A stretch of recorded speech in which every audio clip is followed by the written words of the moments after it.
Você tem sede de quê? De quê? Você tem fome de quê?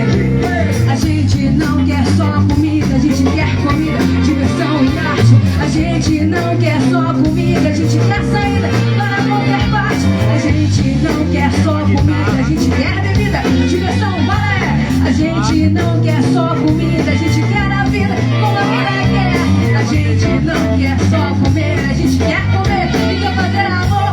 A gente não quer só comer, a gente quer prazer pra aliviar a dor. A gente não quer só dinheiro, a gente quer dinheiro e felicidade. A gente não quer só dinheiro, a gente quer dinheiro e não pela verdade.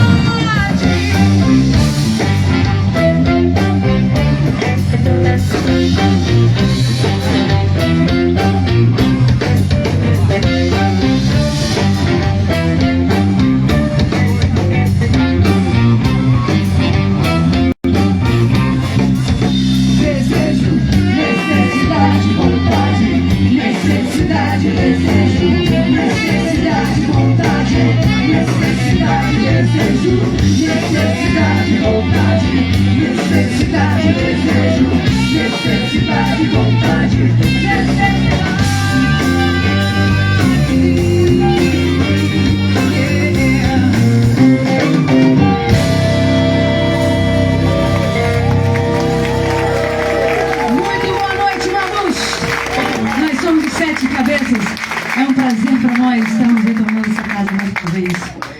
Hoje, excepcionalmente, temos na bateria Cezinha na bateria. também temos aqui o nosso querido Charles, que tem problema de agenda, que teve uma confusão, então a gente trouxe o Cezinha, que é um querido de nós todos, baiano, que nem eu.